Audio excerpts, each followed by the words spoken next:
Most of us haven't run barefoot since we were kids, but Harvard professor Dan Lieberman says that's the way we were born to run. In our sports and fitness segment this week, we get to ask Professor Lieberman about the benefits and origins of barefoot running, and he tells us why you might want to try it.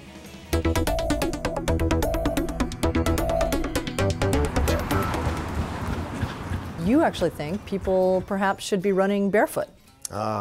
Yes, barefoot running.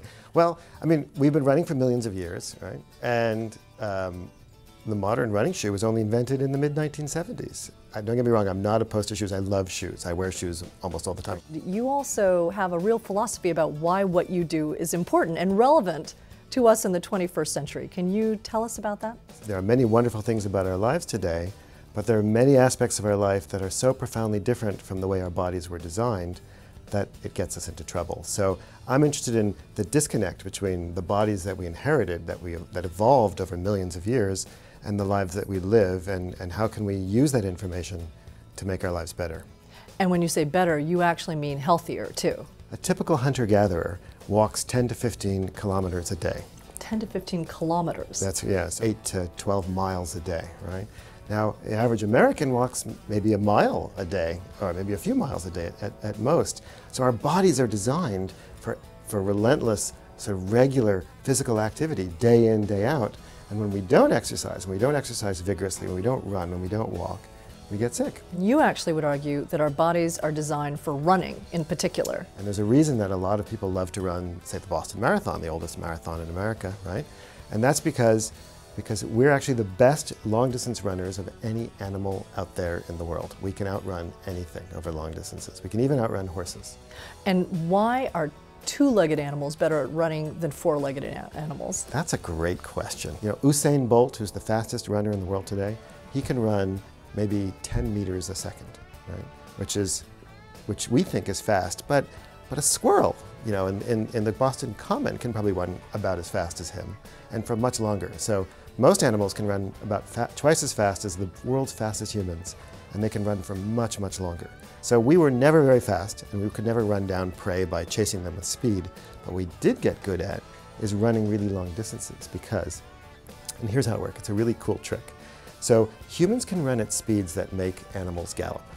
This is very easy to, so just go take the family dog for a run sometimes, and the chances are, unless you're a really bad runner, that you can run at a speed that makes your dog gallop. And then watch your dog while your dog is galloping, because that dog can no longer pant while he or she is galloping, because galloping mammals can no longer cool down through panting, and that's their major way of cooling down. Let's imagine it's a kudu instead of a dog, right? And you're chasing it, or a wildebeest or a gazelle. If you can make that animal run at a gallop in the middle of the day for 15, 20 minutes, you've got dinner, right? And we didn't invent fancy projectile technologies until very recently. So for millions of years, the way in which we hunted, we ran animals through what's called persistence hunting. And so we became superlative long-distance runners. So are you saying that someone like me, who's been inactive probably for most of my life, could then train and run the Boston Marathon? Yes. In fact, most people could learn to run a marathon. And you could probably do so within about a year. One year? Within a year. I mean, most people, it's actually not so hard to do because we're all designed for it. I mean, we have features, literally from our heads to our toes, that make us good at running. The first marathoners, they didn't train. They just ran out, got out, and ran, right?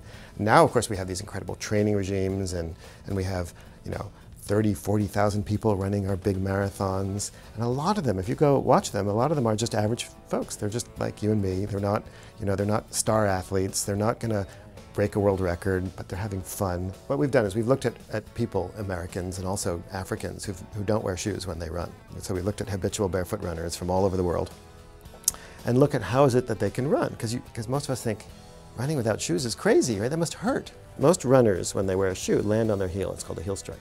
And when you do that, your body comes to a sudden stop, right? It's a collision, but the heel on the shoe has all this fancy stuff in it that makes it really comfortable. But when you are barefoot, you don't have that, right? So if you quickly learn that it's a really bad idea to land on your heel, and you move over and you land starting on the ball of your foot, and then you let your heel down. That's called a forefoot strike. And the physics of that are totally cool. So you can run on the hardest surfaces in the world barefoot. and it doesn't hurt at all.